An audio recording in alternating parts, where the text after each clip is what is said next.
I'm Kalman Cabre, and welcome to my YouTube channel, and welcome to this video. Basically, this video will be the third part of the How Not to Get on the Nerves of Your Colleagues series. There seems to be a lot of problems with colleagues among colleagues in these places.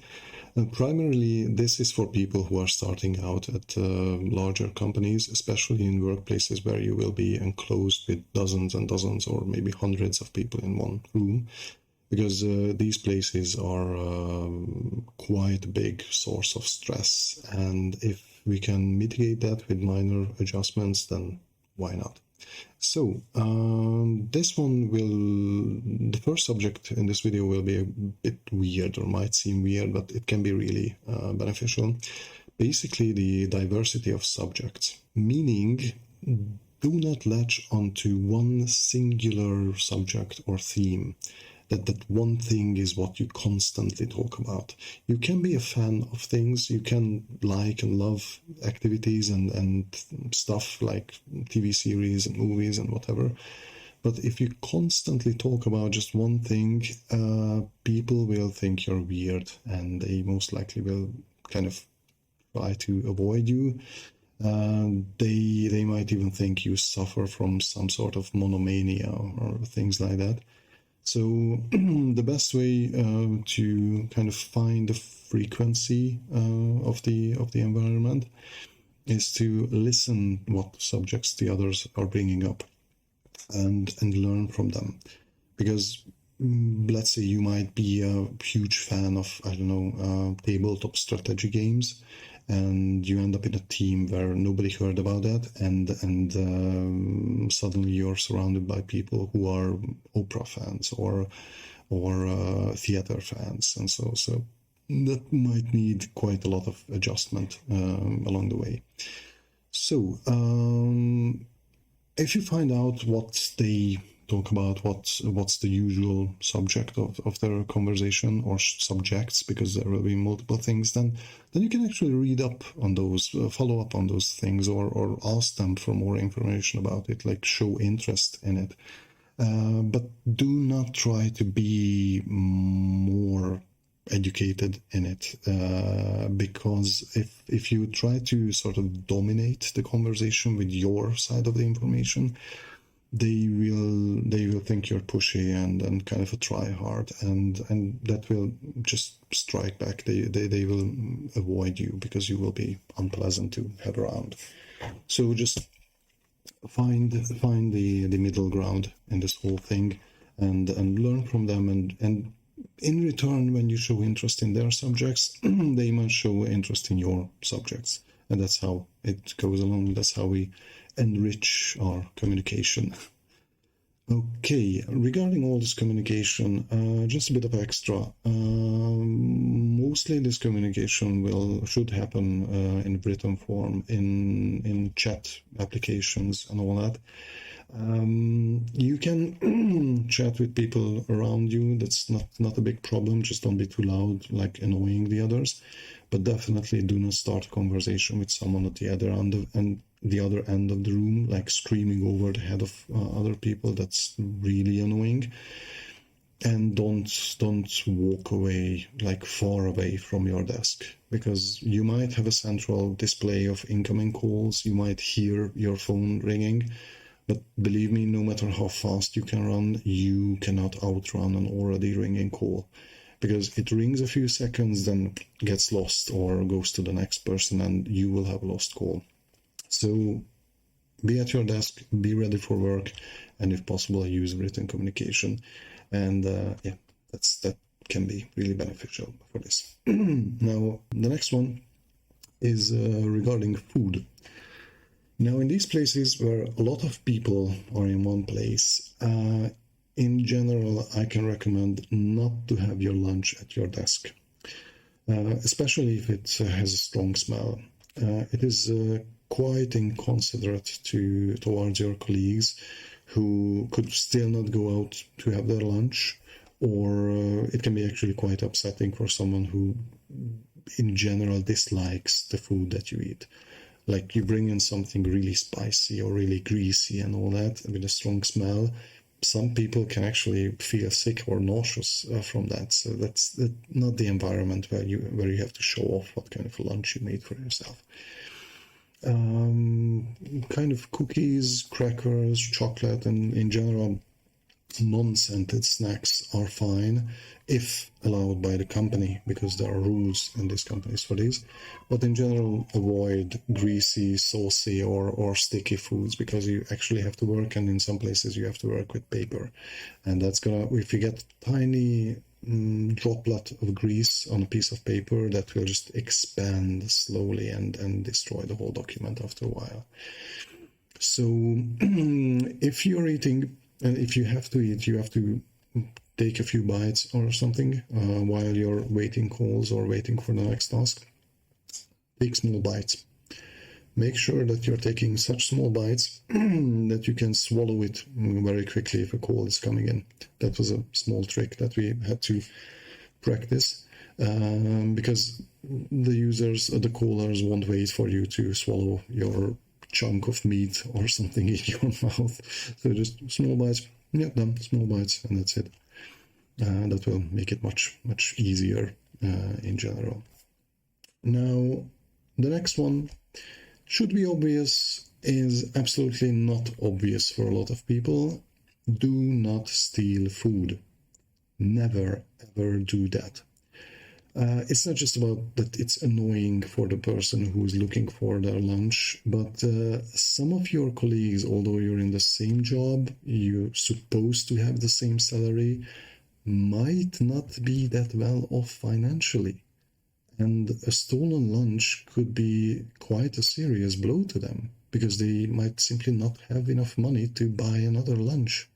And even if they have money for that, then instead of just taking the lunch out of the fridge and just warming it up, sitting down and having it, they have to go out of the building and buy new lunch, which usually at some places, like just getting to the place and standing in the line, that takes up half their lunch break. And that depends on how long lunch break is given in certain companies. Some companies give you an hour, some companies give you 20 minutes, and then you simply do not have time to have lunch. And finishing the next half of your shift on an empty stomach, that's something you really don't want to try, because that's not good. And that opens up a whole new world of making mistakes, because you're simply just losing focus in general. So please do not take someone else's lunch. That is really, really just the lowest form of activity in a place like that. Now, the next one. This is actually an interesting one, because it's about the air conditioner. And I actually got questions regarding the use of air conditioners and how to deal with air conditioner arguments when I was in job interview. I was like, wow, this company really has some major problem with people fighting over the air conditioner settings. So basically, in general, one thing that people keep forgetting, that the air conditioner shows you the temperature when you set it up, what you want to set up. You don't have to calculate how warm it's outside and how cool you want it inside, so you set it cooler than like that. So if it's like 30 degrees Celsius outside and you want to have 22 degrees Celsius inside, you don't have to set the AC to like 10 degrees, because that is going to blow freezing air through the ducts. It's like going to push like 5 degrees or 4 degrees winter chill through the pipes to try to achieve the 10 degrees that you actually set. So if you want to have a 22 degrees Celsius environment, then set it to 22. You don't have to calculate and adjust mentally what you want to have as an end result. This is something that should be obvious, but a lot of people just don't get it. They just don't understand it. And I've seen people actually go to the AC and set it to 10 degrees because they want it to cool down the whole office very quickly. And it's like, that's not how it works. You're literally freezing people sitting next to the openings of the air conditioner, and that's just a whole different issue. So the other one, which you should be aware of, this is not something that causes an issue between people in the office, but it's generally a building problem of the offices. Normally an air conditioner should be cooling down the warm air that has risen up to the ceiling, cool it down, and generally cool down the whole environment. If you go into an office and you see that one of the or all the air conditioner openings are just blowing ice cold air like an ice column right onto people, file a complaint. That is a huge lack of structural sanity from whoever built the building, because those are designed for large industrial environments where the opening is like 20 meters above you and it just blows it down and it dissipates as it gets to the floor level. But in an office environment where it's like 3 meters above you, like I'm almost 2 meters, like 190, that 6'3", so it would be like 1 meter, 3 feet above me, and it just blows this ice cold air right on me. That's like certain you'll end up with some illness in the process, like serious illness. So these have to be reported immediately, and they need to change it or attach something that diverts the air to the sides, because that is literally just getting people sick as it is. So yeah, that's just a bit of an extra. So if you can visit an office before you join that company and they show you around and you see these openings just blowing air down, maybe look for another place if they don't have any plans changing that, because that's just gonna be a horrible experience. So regarding this, still on the subject, air conditioner or window. This is also a huge debate constantly in the offices. Now, one thing is important with this. If the AC, the air conditioner, is running and you open a window, letting in the warm summer air, you might enjoy the breeze, but you will disturb the air conditioner system. And if you try to compensate for the warm air you just let in, meaning that someone sitting next to the opening of the air conditioner will be freezing and think it's the middle of winter, while the others next to the window that you just opened to let in a bit of breeze, which lasts like 5 minutes and then only warm air comes in, they will just drench in their own sweat and not really be able to focus on work. So in these office environments, either agree with the colleagues to have AC or the window, or just close the window and let the AC create that normal temperature environment. You will not suffocate because there are air circulation systems separate from the AC, so it's just, even if the air smells stale or unpleasant, still you will be able to breathe. It's just a different environment you have to get used to. We also used to tell the new employees that you have to adjust to the atmosphere because it's different in these offices. Like, you have to learn to breathe ozone instead of oxygen, because the machines going are creating ozone and you're running out of oxygen, so you have no other option. So one last thing, which is still sort of air related: footwear. Shoes. Wear them, please.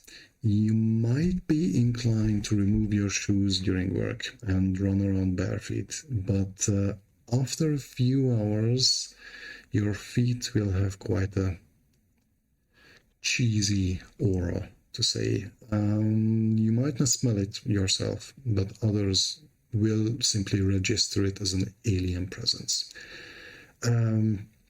I had colleagues who removed their shoes and thought everything is fine, and I've seen the faces of people sitting around me and they were like, what's that smell? What's going on? And we couldn't know what was it. And the person removing the shoes thought that they were really clean and fresh and all that, but yeah, they might have been that morning, but not after sitting 6 hours with a closed shoe in an office. So yeah, don't remove your shoes.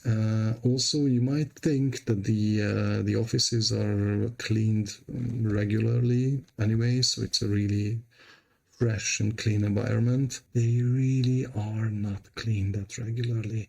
They sometimes just wipe the desks and walls and door handles, but actually vacuuming the floor or the carpets on the floor, or really cleaning it with chemicals or things like that, that happens maybe once or twice a year. If you're a company owner and you make sure that this happens more often, then kudos to you. I respect you. That's amazing. You're a really good company owner. But a lot of companies don't pay attention to this, and the floor has its own flora and fauna, to be honest. So you really don't want the office fungi on your toes. Yeah. Okay, that would be it for this third part of the how not to get on the nerves of your colleagues. So if you liked it, then please like. If you'd like to see more contents like this, subscribe. And if you know someone who would benefit from these videos or would just enjoy them, share the link with them. And if you wish to support me, you can do that on my Patreon page or by buying any of my products on Redbubble or Amazon. Okay, thanks. Bye.